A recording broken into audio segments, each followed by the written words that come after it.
cantik, anak hebat. Jawab dong. Waalaikum salam. Ya, kesini boleh? Iya. Bu Yosi mau tanya nih, boleh tidak? Boleh. Kasihan jawabnya ya. Tadi Naila nangis ya? Iya. Nangis kenapa? Nggak boleh main. Nah, terus tadi ngapain sama Ayesa? Dipukul. Nangis ya? Nangisnya gimana? Kayak gini? Kayak gitu? Tidak apa-apa. Kenapa sih Ayesa mukul Naira? Naira mau ngapain? Pinjem apa? Pinjem mainan sama Ayesa. Nah, tapi kenapa meminjamnya direbut? Harusnya apa kalau mau pinjem? Harusnya izin, pinter, izin dulu. Itu Naira hebat, tahu kalau mau pinjem itu tidak boleh memaksa. Lihat ke sini boleh? Oke, iya. Terus janji nggak sama Bu Yosi besok kalau mainan lagi mau pinjam tidak boleh memaksa, harus izin dulu. Oke? Sekarang nanti ya mainannya bareng. Oke? Siap Naira, anak hebat. Tos dulu boleh, sabuk dulu. Nah, terus nanti boleh mainan lagi di kelas. Oke? Terima kasih. Mbak Ayesa cantik. Apa kabar hari ini? Alhamdulillah. Tadi Bu Yosi dengar Mbak Ayesa memukul Naira ya? Iya. Kenapa? Naira nanti merebut mainan aku. Oh, jadi Ayesa mukul. Oh, begitu ceritanya. Bu Yosi mau tanya boleh nggak? Boleh. Nah, kalau memukul itu perbuatan yang baik apa tidak? Tidak. Tidak. Tadi Naira nangis ya? Nah, sekarang Bu Yosi mau tanya lagi. Kalau dipukul sakit tidak? Sakit, makanya tadi Naira nangis ya, sudah dipukul sama Ayesa. Terus kalau itu salah, berarti Mbak Ayesa harus apa ya? Harus minta maaf sama Naira. Iya, itu pinter sekali, anak hebat, anak soleh. Berarti nanti Mbak Ayesa mau minta maaf ya sama Naira? Nanti bermain bersama lagi ya? Iya. Lah, setelah minta maaf, terus Mbak Ayesa apa lagi? Mau apa lagi? Mau mainan bersama. Terus mau mengulangi lagi apa tidak memukul? Tidak. Bisa janji sama Bu Guru? Oke, coba janji. Nah, janji sama Bu Yosi tidak boleh memukul lagi. Karena Ayesa anak hebat. Iya, terima kasih. Sekarang Ayesa boleh ke kelas lagi ya. Oke, terima kasih. Ya udah kamu lagi.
Assalamualaikum warahmatullahi wabarakatuh. Waalaikumsalam warahmatullahi wabarakatuh. Pada kesempatan kali ini saya akan mendefinisikan atau menyebarkan pemahaman dan penerapan budaya positif modul 1.4 untuk menjadi syarat tugas calon guru penggerak angkatan 11. Lanjut.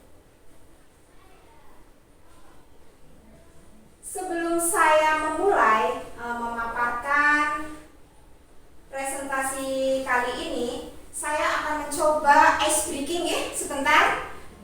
Tepuk mantul. Siapa yang sudah pernah tahu atau pernah mendengar tepuk mantul? Belum. Saya contohkan dulu ya. Tepuk mantul, tepuk mantul, mantul, tepuk mantul, mantul, tepuk mantul, mantul. Mantap betul. Bisa? Bisa. Oke, semangat ya. Oke, yuk. 1, 2, 3. Tepuk mantul. Mantul, mantul. Mantul, mantul. Mantul, mantul. Mantap betul. Terima kasih untuk semangat ya, ibu-ibu. Alhamdulillah memang ibu-ibu guru TK itu luar biasa. Oke, lanjut ke pemaparan saya sebagai pengantar. Konsep pendidikan menurut Ki Hajar Dewantara melibatkan pengakuan akan pentingnya budaya dan lingkungan positif di sekolah yang menempatkan murid sebagai fokus utama. Jadi, murid itu adalah sebagai fokus utama kita. Kita tidak menjadikan guru itu fokus ya, tetapi murid yang menjadi fokus utama atau pendidikan itu berpusat pada murid.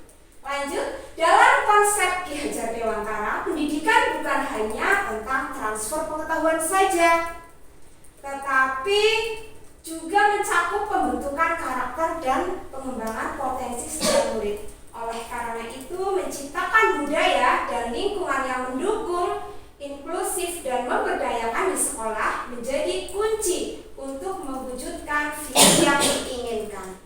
Jadi, setiap murid itu mempunyai potensi, minat dan bakat sendiri-sendiri. Setiap murid itu tidak sama, baik karakter dan potensi atau bakatnya.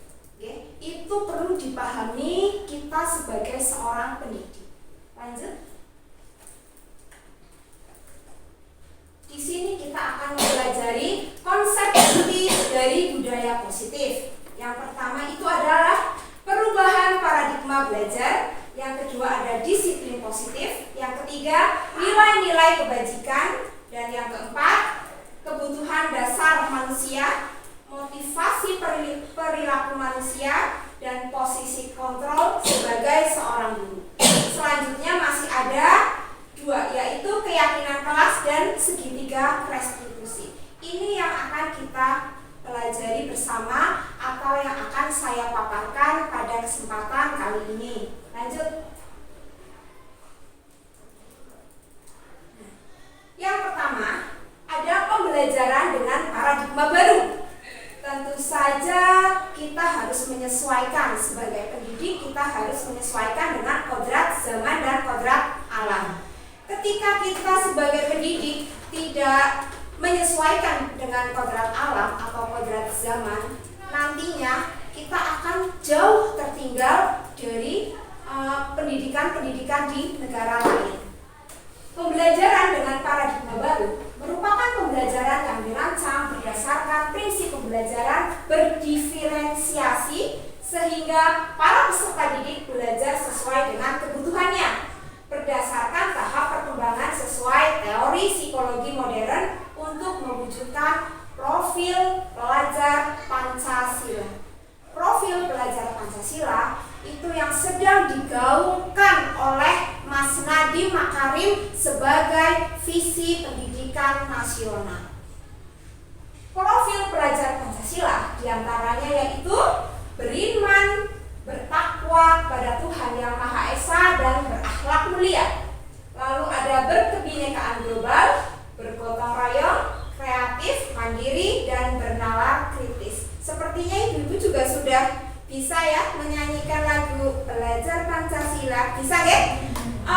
Untuk semangat lagi kita boleh menyanyikan lagu itu ya? Boleh. Siap? Siap. 1, 2, 3. Belajar Pancasila, beriman dan bertakwa pada Tuhan Yang Esa, bergeraklah mulia, berkebinekaan global, bergotong royong mandiri, kreatif dan bernalar kritis. Hebat sekali. Semoga kita menjadi pendidik yang bisa mewujudkan profil pelajar Pancasila. Tepuk tangan. Terima kasih. Lanjut. Nah, selanjutnya ada miskonsepsi tentang teori kontrol. Apa itu miskonsepsi? Ada yang tahu miskonsepsi? Mungkin Bu Parmi? Belum tahu, Bu. Oh, belum tahu. Oke, miskonsepsi itu seperti pendapat A antara pendapat B itu berbeda. Itu seperti itu, gambarannya seperti itu. Miskonsepsi tentang teori kontrol, yaitu ada ilusi guru mengontrol murid, lalu ilusi bahwa kritik mampu menguatkan karakter. Selanjutnya ilusi bahwa semua penguatan positif efektif, dan selanjutnya ilusi bahwa orang dewasa berhak memaksa. Ini adalah teori kontrol yang miskonsepsi atau bisa dibilang itu salah. Ya, ilusi guru mengontrol murid. Nah, guru itu seakan-akan menguasai murid. Itu yang menjadi miskonsepsi, atau bahwa guru atau orang dewasa itu berhak memaksa anak atau memaksa muridnya. Itu adalah sesuatu miskonsepsi yang betul-betul keliru ya. Itu kita sebagai pendidik harus memahaminya. Oke, lanjut. Selanjutnya ada mengubah paradigma stimulus respon ke pendekatan teori kontrol.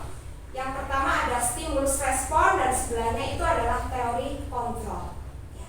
Sebagai realitas kebutuhan kita sama, itu adalah stimulus respon. Sedangkan teori kontrolnya realitas atau kebutuhan itu berbeda. Jangan anggap sama ya Bu, karena kebutuhan anak tadi itu berbeda. Ya, kebutuhan dari segi lingkungan juga kan berbeda, otomatis kebutuhan juga berbeda. Terus lagi yang kedua, semua orang melihat hal yang sama. Itu stimulus responnya. Lalu teori kontrolnya, setiap orang memiliki gambaran yang berbeda. Pasti setiap orang itu memiliki gambaran yang berbeda. Misal pemikiran saja ya Bu, misalnya tentang buah jeruk. Ada yang warnanya kuning, ada yang warnanya hijau. Padahal itu kan buah jeruk sama, tapi memang ada yang hijau dan ada yang warnanya oranye ya, atau kuning seperti itu.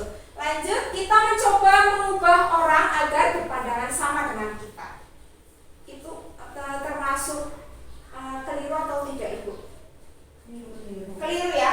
Mencoba mengubah orang agar berpandangan sama dengan kita. Itu adalah kegiatan atau perbuatan atau yang kita lakukan itu keliru. Teori kontrolnya, jadi kita itu berusaha mengontrol diri kita sendiri ya. Kita berusaha memahami pandangan orang lain tentang dunia. Jadi kita yang berusaha memahami, bukan kita yang memaksa orang untuk memahami kita, tapi kita yang berusaha untuk memahami, bukan hanya memahami orang tersebut, tapi memahami dunia.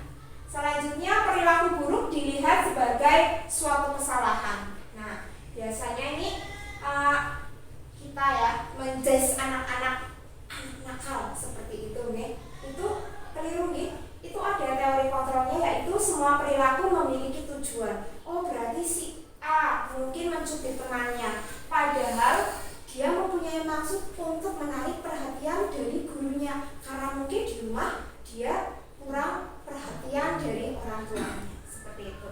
Lanjut, orang lain bisa mengontrol saya, lalu teori kontrolnya hanya Anda yang bisa mengontrol diri Anda. Ini menarik sekali nih. Memang benar ya, hanya kita yang bisa mengontrol diri sendiri. kita belajar seperti itu nih. Lalu saya bisa mengontrol orang lain. Ini mudah sekali ya untuk mengontrol orang lain atau menilai orang lain. Yang susah itu menilai atau mengontrol diri sendiri. Betul? Betul. Ya, seperti itu. Lalu pemaksaan ada pada saat bujukan gagal.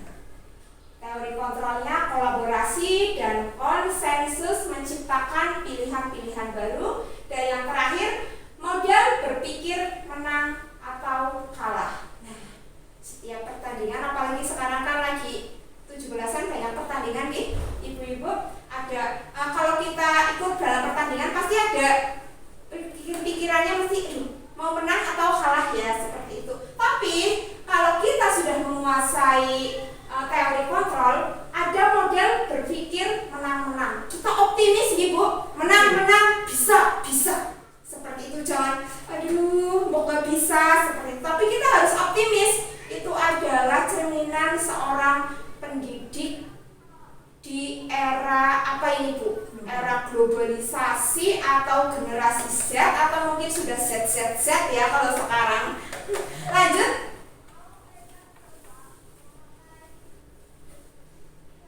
Oke, di sini kita akan membahas tentang disiplin positif. Disiplin positif atau disiplin berasal dari kata disiplina yang artinya adalah belajar. Disiplin mengacu pada disiplin diri yang memiliki tanggung jawab terhadap apa yang dilakukannya berdasarkan nilai-nilai yang diyakini. Disiplin positif merupakan salah satu cara penerapan disiplin yang bertujuan untuk menumbuhkan kesadaran serta memberdayakan peserta didik tanpa imbalan, penghargaan atau reward, ancaman atau hukuman.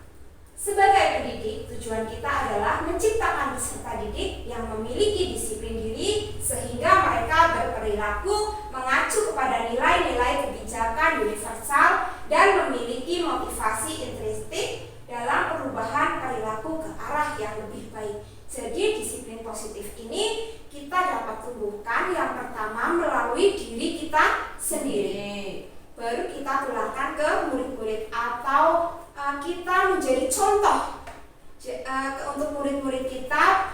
Bisa dimulai dari misalnya kita datang ke sekolah tepat waktu, atau kalau kita di TK kan harus jemput bola dulu nih. Kita harus datang sebelum anak-anak itu datang. Jadi kita harus jemput bola, betul?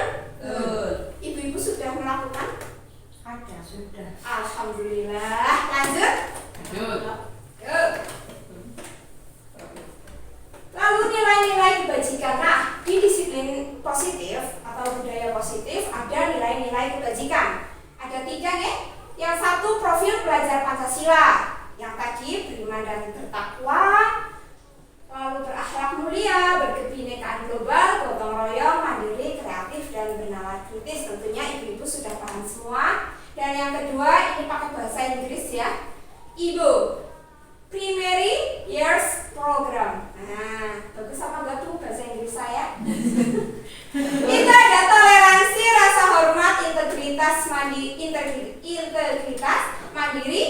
menghargai, antusias, empati, keingintahuan, kreativitas, kerjasama, percaya diri, dan komitmen. Banyak sekali gitu.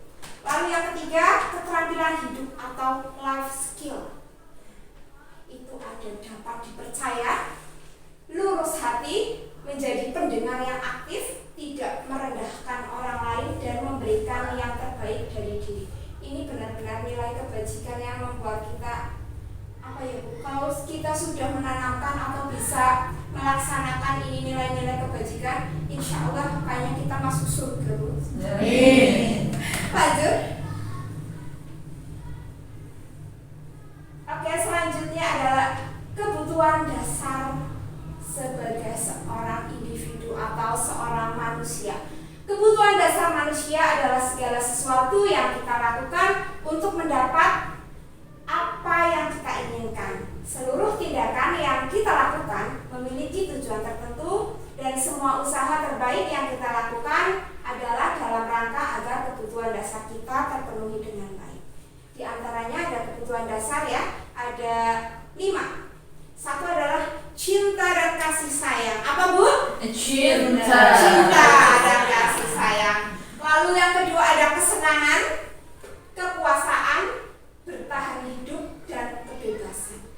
5 kebutuhan dasar ini itu yang akan mendorong kita melakukan tindakan-tindakan atau perbuatan-perbuatan untuk yang tadi bertahan hidup.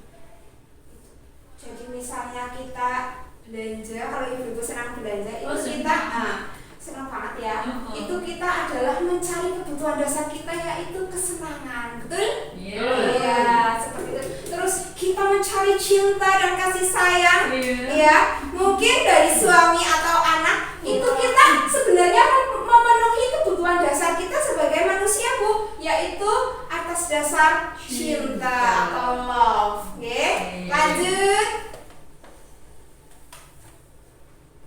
Lalu ada teori motivasi perilaku manusia. Nah, masih berhubungan Ibu tentang tadi kebutuhan dasar. Yang pertama, untuk menghindari ketidaknyamanan atau hukuman. Apa yang akan terjadi apabila saya tidak melakukannya? Itu adalah motivasi eksternal. Jadi, bagaimana ya apabila saya tidak melakukannya? Itu ada motivasi hanya untuk menghindari hukuman saja. Itu ada yang seperti itu. Lalu yang kedua, motivasi eksternal juga untuk mendapatkan imbalan dari orang lain. Nah, kita berbuat sesuatu atau melakukan tindakan, motivasinya ada anak upain atau imbalannya. Itu seperti itu. Lalu ada motivasi internal, tujuan disiplin positif untuk menghargai diri sendiri, menjadi insan sesuai harapan kita. Jadi intinya saya akan menjadi orang yang seperti apa bila saya melakukannya. Jadi ada motivasi dari dalam diri kita sendiri. Bagaimana ya kita menghargai diri kita sendiri. Jadi bukan karena faktor menghindari hukuman atau ingin sekedar imbalan itu, tapi benar-benar dari hati kita. Seperti itu. Paham ya? Lanjut.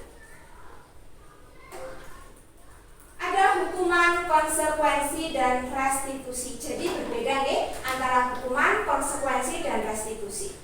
Hukuman itu adalah sesuatu yang menyakitkan, betul? Ya. Kalau konsekuensi, sesuatu yang harus terjadi. Misalnya kita membuat peraturan kelas. Ketika anak terlambat 5 menit, jadi nanti anak pulangnya yang mundur 5 menit. Itu konsekuensi, bukan hukuman. Seperti itu. Karena memang kita sudah melaksanakan atau menetapkan keyakinan kelas atau kesepakatan kelas. Lalu restitusinya merupakan pilihan. Terus selanjutnya ada tidak nyaman untuk murid untuk jangka waktu panjang. Untuk hukuman itu menciptakan ketidaknyamanan untuk murid. Lalu kalau konsekuensi itu tidak nyaman untuk murid untuk jangka waktu yang pendek. Kalau hukuman panjang, kalau konsekuensi itu waktu yang pendek. Lalu restitusi menguatkan untuk murid atau anak dalam jangka waktu yang panjang. Jadi kalau restitusi itu menguatkan, ya. Terus ada korban mendapatkan keadilan. Kalau hukuman, kalau konsekuensi korban bisa diabaikan. Lalu restitusi korban mendapatkan ganti. Terus masih dengan hukuman itu perilaku pasif agresif meningkat. Lalu konsekuensi penguatan hanya bertahan dalam jangka waktu pendek. Restitusi masalah terpecahkan. Selanjutnya sistem tidak akan berjalan bila murid tidak takut hukuman. Lalu konsekuensi memerlukan monitoring dan supervisi secara terus-menerus. Lalu untuk restitusi, murid belajar bertanggung jawab atas perilakunya. Yang terakhir, hukuman berlaku hanya pada sebuah institusi, tidak berlanjut pada kehidupan nyata. Untuk konsekuensi, membantu menerapkan mengikuti peraturan dalam masyarakat.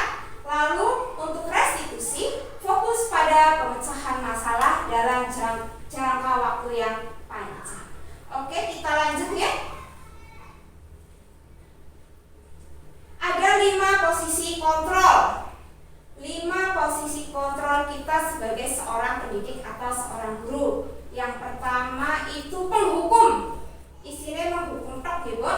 Lalu kita bisa menjadi teman untuk murid-murid kita. Lalu kita juga bisa menjadi pembuat merasa bersalah untuk anak-anak kita. Itu pun juga pembuat merasa bersalah dengan kata-kata yang bagus gitu, Ibu. Lalu kita juga bisa sebagai pemantau, lalu kita juga bisa sebagai manajer. Selanjutnya, contoh penerapan 5 posisi kontrol guru untuk kasus siswa tidak memakai atribut lengkap saat upacara bendera. Kalau kita sebagai penghukum, itu kita akan menghormat pada bendera merah putih selama 1 jam. Tapi ketika kita menjadi pembuat merasa bersalah, kita berapa kali Bu Guru memberitahumu, kamu selalu mengecewakan Bu Guru. Nah, ini adalah kata-kata yang memasukkan murid Guru. Kalau kita memposisikan kita tentang penerapan 5 posisi kontrol guru. Selanjutnya, ketika kita memposisikan diri kita sebagai teman, kita akan mengucapkan atau menyampaikan, ayo ikuti peraturan sekolah, lain kali jangan berbuat seperti ini lagi ya. Ini adalah posisi kontrol sebagai seorang teman. Lalu kalau sebagai seorang pemantau, kamu sudah melanggar peraturan, kamu tahu konsekuensinya. Setelah ini jangan diulangi. Ini hanya sebagai pemantau saja. Selanjutnya, kalau sebagai manajer, Ibu, manajer biasanya itu kepala sekolah ya. Apa kamu tahu kesalahanmu, kira-kira bagaimana cara kamu memperbaiki kesalahanmu? Itu ketika kita menjadi seorang posisi kontrol, menjadi seorang manajer. Selanjutnya, mengapa keyakinan kelas? Mengapa bukan peraturan kelas? Oke, pembentukan keyakinan sekolah atau kelas. Yang pertama, keyakinan kelas bersifat lebih abstrak daripada peraturan yang lebih rinci dan konkret atau nyata. 2. Keyakinan kelas berupa pernyataan-pernyataan yang universal. 3. Pernyataan keyakinan kelas senantiasa dibuat dalam bentuk positif, bukan dengan kalimat negatif. Yang keempat, keyakinan kelas sebenarnya tidak terlalu banyak, sehingga mudah diingat oleh anak dan dipahami oleh semua warga kelas atau warga sekolah. Yang kelima, keyakinan kelas sebaiknya sesuatu yang dapat diterapkan di lingkungan tersebut. Yang keenam, semua warga kelas hendaknya ikut berkontribusi dalam pembuatan keyakinan kelas lewat kegiatan curah pendapat atau musyawarah kecil di dalam kelas. Lalu yang ketujuh, bersedia meninjau kembali keyakinan kelas dari waktu ke waktu. Kita jadi harus selalu mengontrol atau meninjau keyakinan kelas dari waktu ke waktu. Lanjut. Segitiga restitusi, yaitu suatu proses dialog yang dijalankan guru atau orang tua agar dapat menghasilkan murid yang mandiri dan bertanggung jawab. Segitiga restitusi itu ada 3 tahapan, yaitu yang pertama adalah menstabilkan kelas, yang kedua validasi tindakan yang salah, dan yang ketiga menanyakan keyakinan. Selanjutnya, untuk menstabilkan identitas berdasarkan prinsip membuat kesalahan adalah bagian dari proses pembelajaran. Berbuat salah itu wajar, itu kata-katanya seperti itu Ibu. Untuk menstabilkan identitas ketika anak melakukan kesalahan, berbuat salah itu wajar. Tidak ada manusia yang sempurna. Bu Guru juga pernah melakukan kesalahan, atau dengan kata-kata Bu Guru tidak mau mencari siapa yang salah. Bu Guru ingin mencari solusi dari permasalahan ini. Itu adalah suatu kalimat atau kata-kata untuk menstabilkan identitas anak atau menstabilkan diri anak yang melakukan kesalahan tersebut. Selanjutnya ada validasi tindakan yang salah. Nah, berdasarkan prinsip setiap perilakunya berupaya memenuhi suatu kebutuhan tertentu. Nah, kalimat untuk validasi tindakan yang salah itu kamu pasti punya alasan melakukan ini kan?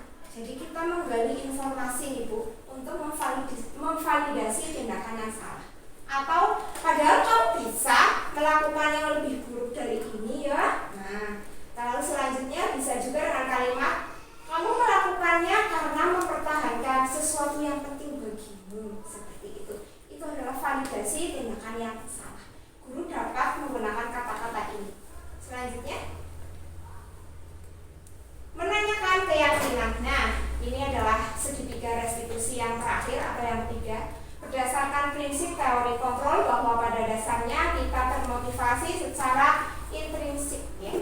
Apa keyakinan kelas kita? Nah, kita menanyakan ya Bu kepada anak, apa sih keyakinan kelas kita? Nilai apa saja yang telah disepakati bersama?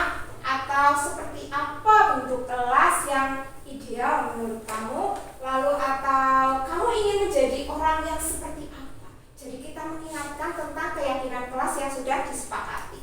Lanjut. Akhirnya selesai nih Bu, ada tulisan penutup. Nah, untuk penutup, dalam penerapan program disiplin positif, hendaknya guru memiliki standar kepribadian, profesional, dan sosial yang baik, di mana guru mampu merefleksi dirinya dalam posisi kontrol saat ini. Bagaimana perjalanan dirinya sebagai among atau manajer yang menuntun murid-muridnya menjadi insan yang mandiri, merdeka, dan bertanggung jawab. Dan saya ucapkan thank you, terima kasih karena sudah menyaksikan atau mendengarkan penjelasan saya di modul 1.4 ini. Dan insya Allah semoga kita dapat menjadi pendidik yang selalu berpihak kepada murid dan selalu bisa menyesuaikan pembelajaran yang mengimbangi atau menyesuaikan dengan kodrat alam dan kodrat zaman. Merdeka untuk guru kita semua. Merdeka! Merdeka! Merdeka! Terima kasih. Wassalamualaikum warahmatullahi wabarakatuh. Waalaikumsalam warahmatullahi wabarakatuh.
ya.